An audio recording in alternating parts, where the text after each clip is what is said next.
Budaya, warisan, refleksi cerminan dalam setiap kehidupan. Pustaka Negeri Sarawak menyimpan pelbagai khazanah yang perlu kita teroka. Apakah cerita dan rahsia yang belum terungkai di sebalik khazanah yang berharga ini? Segalanya akan kita selami di dalam Khazanah Kenyalang. Anak-anak kini banyak terdedah dengan dunia digital. Ini amat berbeza sekali dengan zaman dahulu yang memerlukan mereka untuk hidup tanpa bantuan teknologi digital. Anak-anak dulu perlu melakukan banyak kegiatan harian tanpa bantuan telefon yang menjadi kegilaan masyarakat kini. Saya melibatkan diri dalam permainan gasing itu dah hampir 40 tahun. Pada tahun 1985, pihak daripada Persatuan Gasing Malaysia datang ke Sarawak untuk mengadakan kejohanan gasing kebangsaan. Ini ialah koleksi gasing. Sama seperti kebanyakan permainan tradisional lain, gasing juga antara permainan rakyat yang amat menghiburkan. Kebiasaannya gasing akan dimainkan semasa tamasya dan kerayan. Ini kerana pada waktu ini akan ada banyak orang yang datang dan para pemain gasing akan menunjukkan kehebatan masing-masing sama ada dari cara bermain atau juga dari segi cara membuat rekaan dan ukiran gasing agar gasing itu menjadi gasing yang paling hebat antara yang ada. Saya melibatkan diri dalam permainan gasing itu dah hampir 40 tahun. Sejak umur saya 10 tahun lagi, saya bermain gasing. Pertama kali kita main gasing, saya main gasing dulu menggunakan gasing bapa. Kita minjam gasing bapa untuk main. Kemudian bila tanding, ke tanding di kampung lah. Ya permainan gasing tradisi.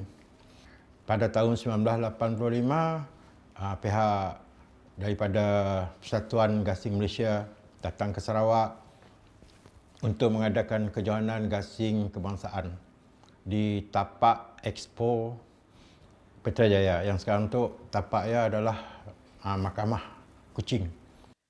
Haji Nordin mula terlibat dalam acara pertandingan gasing secara tidak sengaja. Beliau merupakan pemain gasing yang dipanggil untuk menyertai satu pasukan semasa itu. Secara kebetulan pemain daripada pasukan Kedah tidak mempunyai ahli yang cukup. Kehadiran Haji Nordin pada masa itu ialah untuk mengisi slot pemain dalam pasukan Kedah. Kejadian ini mula menjadi semakin menarik apabila hampir separuh daripada pemain gasing untuk pasukan Kedah pada masa itu kemudiannya diisi oleh pemain dari Sarawak.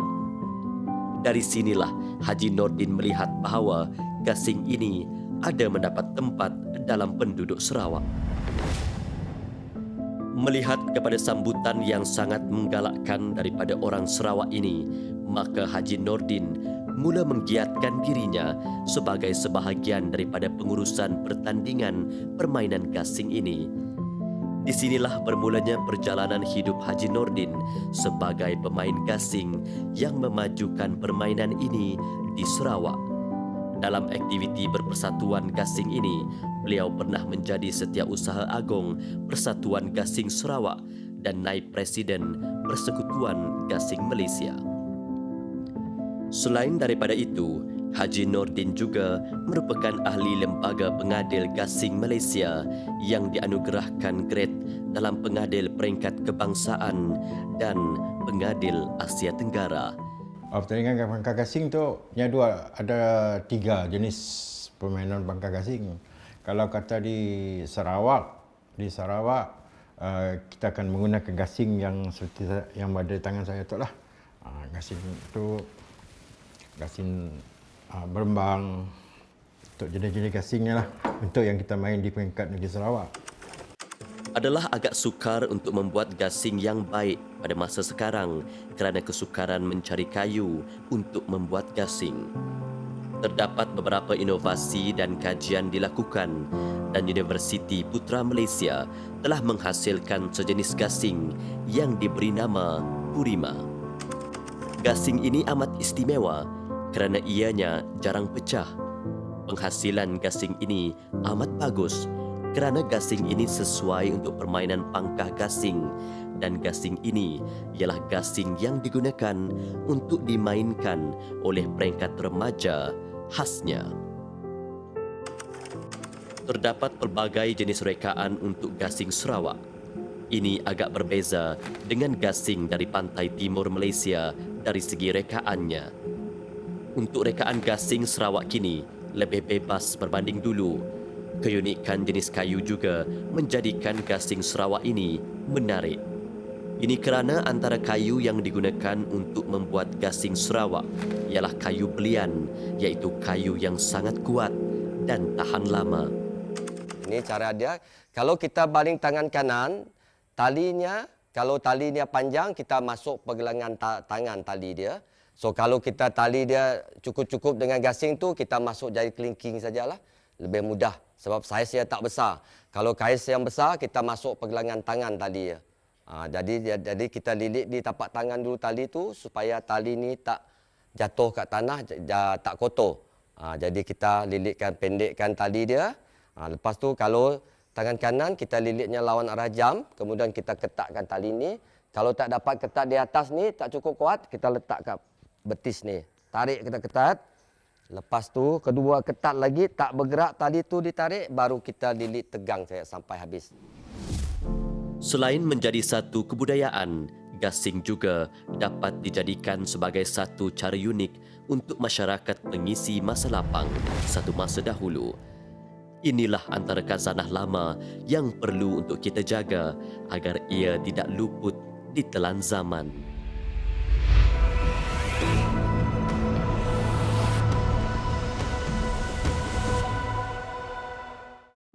Ini ialah satu tradisi yang perlu kita pertahankan.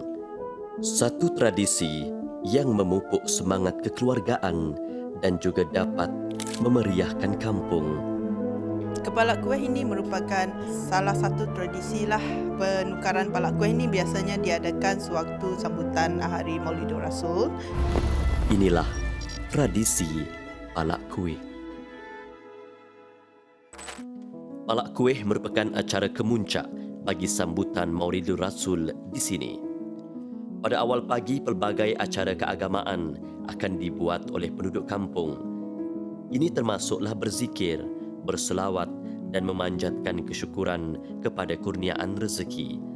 Selepas selesai solat asar diadakan pula acara cukur jambul. Selepas ini barulah acara palak kuih yang sudah menjadi acara tahunan di sini akan dijalankan. Semasa inilah kita akan melihat ada pelbagai hiasan kuih dan juga ada banyak penduduk kampung memeriahkan suasana palak kuih ini. Palak kuih ni bersempena dengan ketua kepada segala kuih pada untuk perayaan tersebutlah. Jadi dalam ni terpulanglah kuih apa yang dia untuk dalam satu keluarga tu dia nak sediakan sebagai kepala kuih. Tapi biasanya kepala kuih tu dia orang sertakan bersama dengan kek lah. Jadi waktu Maulidur Rasul ni dia orang akan membuat seremoni pertukaran palak kuih lah sesama keluarga dalam kampung tersebut. Persediaan untuk tukar palak kuih bermula sehari sebelum hari Maulidur Rasul. Pada malam sebelum sambutan Maulidur Rasul, sekumpulan kaum wanita akan berkumpul di rumah ketua kaum kampung Sebandi Ulu dan bekerjasama memotong pelbagai jenis kek untuk dibungkus, disusun dan diagihkan mengikut talam yang telah disediakan. Proses penghasilan kuih menyamai cara menyiapkan kuih tradisional yang lain. Namun begitu, yang menjadikan tradisi ini sebagai satu tradisi menarik ialah apabila dia dihias dengan pelbagai hiasan kuih di atasnya. Di sinilah kita dapat melihat kreativiti masyarakat di kawasan ini. Ada banyak rekaan dan hiasan cantik dan menarik yang dapat kita lihat di atas kuih ini. Dari sinilah palak kuih mendapat nama. Mula-mula saya buat untuk bakar dia punya adunan kek. Lepas tu 2-3 hari sebelum tu kita orang start buat dekor dah. Dekor untuk palak kuih. Dekor dia punya icing untuk letak hiasan dia tepi-tepi. Kita buat colourful macam-macam design kita buat. 2-3 hari sebelum tu lah kita orang buat. Sebab kalau nak buat masa sambutan tu memang tak sempat lah. Sebab banyak sangat sampai 100 lebih loyang. Jadi kita standby awal lah masa Maulidul Rasul lah. Masa Maulidul Rasul kita cuma agihkan untuk tiap rumah ke rumah yang buat tempahan untuk palak kuih. Semasa waktu pagi, lauk pauk akan disediakan untuk persediaan acara palak kuih ini. Hadirin akan sama-sama menikmati hidangan ini sebelum bermulanya acara pada waktu petang. Semasa acara ini, setiap seorang akan bersedia dengan satu talam palak kuih. Di sinilah mereka akan bertukar-tukar kuih hiasan antara satu sama lain. Kuih ini kemudiannya akan dibawa balik ke rumah. Selepas pertukaran kuih antara keluarga dan rumah ke rumah dijalankan, acara pertukaran kuih pula dijalankan di surau. Dari acara kemasyarakatan ini, ada banyak kelebihan yang dapat kita perolehi.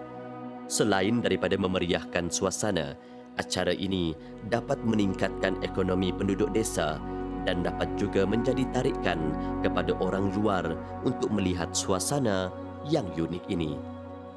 Sebenarnya sekarang dengan dulu memang, kalau dulu lain lah dia punya palak kuih. Kalau sekarang ni dia orang dah maju sikit. Macam lebih menarik lah kalau sekarang. Kalau dulu dia punya palak kuih tu hiasan tu macam biasa je lah.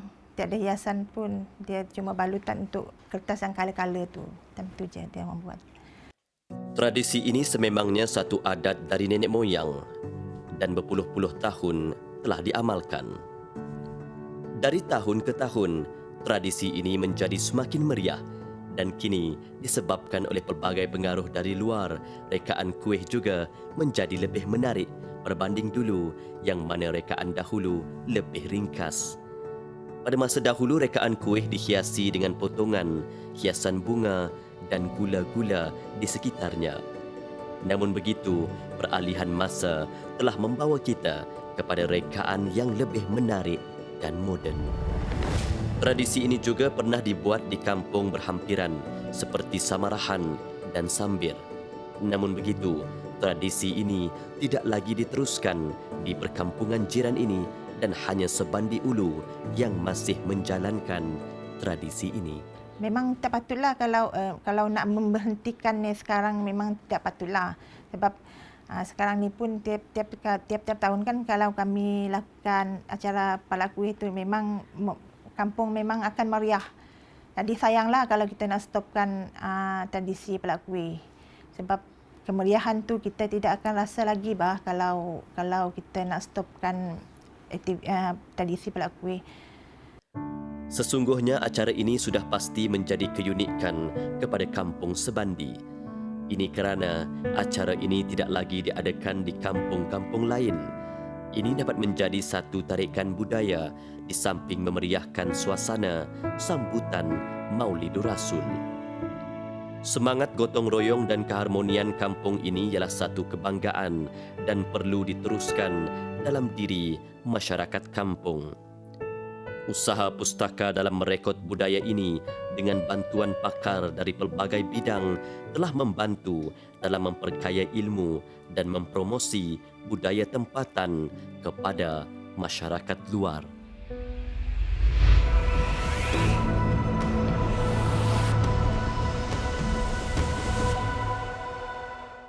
Masyarakat Iban merupakan kumpulan etnik terbesar di Sarawak.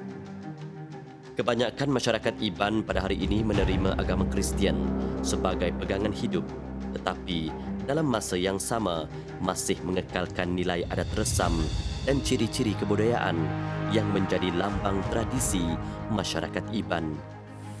Kalau sekarang kita tengok di Kapit, di Bintulu, Sibu, Kuching, masih juga mengamalkan upacara, tapi serba sedikit.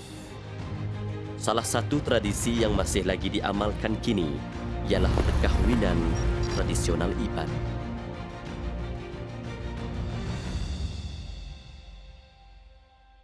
Perkahwinan masyarakat Iban terdapat beberapa fasa. Ianya bermula dengan fasa pertamanya, iaitu nanya induk. Semasa nanya induk, pihak lelaki akan datang ke rumah pihak perempuan.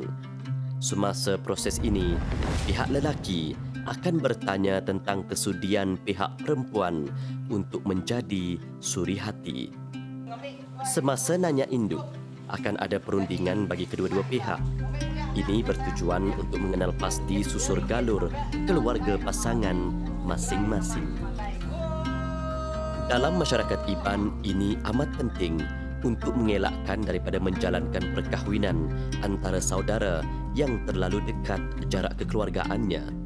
Selepas kedua-dua pihak bersetujulah which one yang akan nguai ataupun rugi, mereka pergi kepada bila aturannya. Bila upacara melah pinang ini akan diadakan, jadi mereka akan tetapkan masalah bila tarikhnya. Jadi selepas habis upacara nanya induk, jadi mereka akan maklumkanlah kepada ahli keluarga, sanak saudara ataupun orang-orang kampung untuk turut serta menyertai upacara melah pinang itu nanti. Jadi biasanya kalau kita menjemput, biasanya kita pakai kad jemputan kan, ataupun kita war-warkan melalui telefon atau WhatsApp kalau zaman moden sekarang. Tapi kalau waktu dahulu kita menggunakan rantaian tali yang kita namakan temukuk tali. Jadi temukuk tali ini, contohlah kalau perkahwinan itu akan diadakan dalam tempoh 30 hari selepas nanya induk, dia akan ikatkan 30 ikatan. Selepas itu dia akan diberi kepada contohlah keluarga A yang nak menyertai melah pinang itu nanti. Jadi dari ke hari ikatan itu, simpulan itu akan dibuka dari hari ke hari sehinggalah kepada hari melah pinang tersebut. Semasa hari melah pinang, pihak keluarga akan bersiap sedia dan semua jemputan yang dijemput oleh pihak lelaki akan datang ke rumah panjang, rumah pihak pengantin lelaki. Pihak keluarga akan menyediakan pelbagai bentuk sumbangan semasa ini. Antaranya ialah dalam bentuk sumber kewangan, makanan, minuman dan barang keperluan untuk persediaan perkahwinan. Proses melah pinang akan diketuai oleh seorang ketua rombongan yang digelar sebagai ketua pengabang. Kebiasaannya mereka ialah daripada keluarga pihak lelaki.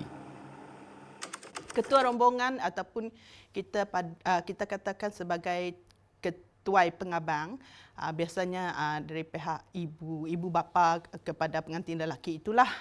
Jadi mereka dah setelah segala persiapan dah disediakan, jadi mereka akan bawalah gendang dan tambai dan segala hiasan. Tambai ataupun bendera lah, segala hiasan. Dan semua mereka memang memakai pakaian tradisional ataupun pakaian yang cantik-cantik lah untuk pergi ke majlis tersebut. Jadi setelah semua dah sedia, mereka akan pergilah. Jadi sepanjang perjalanan mereka akan memainkan ataupun memalu gendang lah, memain gendang, tawak, berbendai, semua mereka bawa sekali. Gendang akan dipalu sepanjang kehadiran orang ramai. Ini bertujuan untuk memeriahkan suasana di segenap kampung. Selain itu, dipercayai pukulan gendang ini untuk memastikan tujuan mereka ini tidak diganggu oleh bunyi burung-burung yang akan membawa nasib tidak baik. Roh-roh yang tidak baik juga dapat dihalau dengan adanya gemat gempita bunyi pukulan gendang ini. Acara perkahwinan diteruskan dengan melakukan merik jakuk yang akan dilakukan oleh para wakil. Seorang wakil daripada pihak lelaki dan seorang wakil dari pihak perempuan akan memberikan ucapan, dan kebiasaannya wakil yang dipanggil ialah mereka yang mahir berkata-kata dan berpengetahuan tinggi dalam menggunakan bahasa dalam. Jadi takkan ada tanda soal ataupun tanda tanya, semua orang dah tahu. Selepas upacara sesi tersebut, dia disambung dengan sesi bertusut. Jadi sesi bertusut ni dia kira macam kita nak kedua-dua pihak dia nak kena tahu salah silah masing-masing.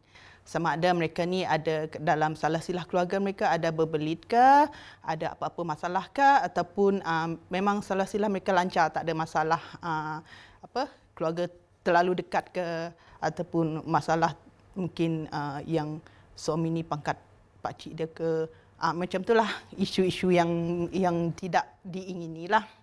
Jadi sekiranya kalau ada perberlitan dalam salah silah tersebut, memang dia akan ada, kita namakan sebagai hukum lah dalam adat Iban itu sendiri. Sekiranya masalah itu tahapnya lebih tinggi, maka hukuman yang lebih tinggi akan dikenakan. Permasalahan ini perlu diselesaikan melalui hukum adat tertentu.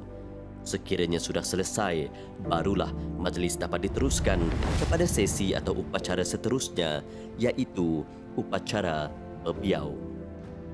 Pengantin lelaki dan pengantin perempuan akan duduk di satu tawak dan selepas itu puak kumbu akan diletakkan pada kedua-dua pengantin. Tukang biau ialah insan terpilih yang bijak berkata-kata.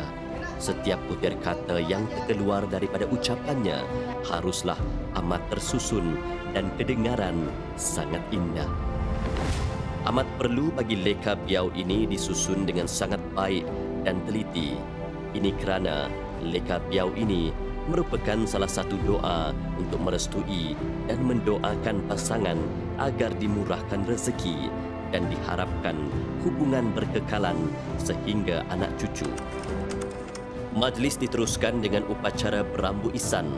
Acara santai ini bertujuan untuk mengeratkan silaturahim dalam kalangan keluarga pihak perempuan dan juga keluarga pihak lelaki.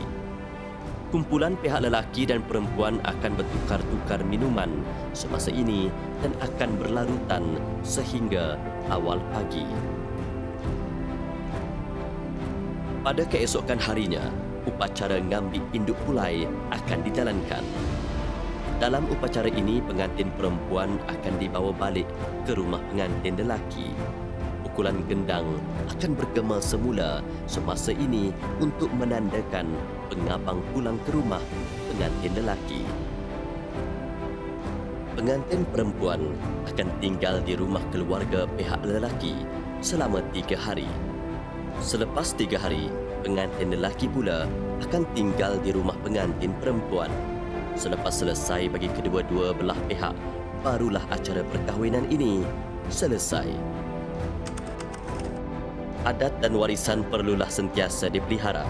Inilah yang akan menjadi identiti setiap bangsa. Perkahwinan Iban ini misalnya adalah antara adat warisan unik yang tidak terdapat dalam etnik lain di Sarawak.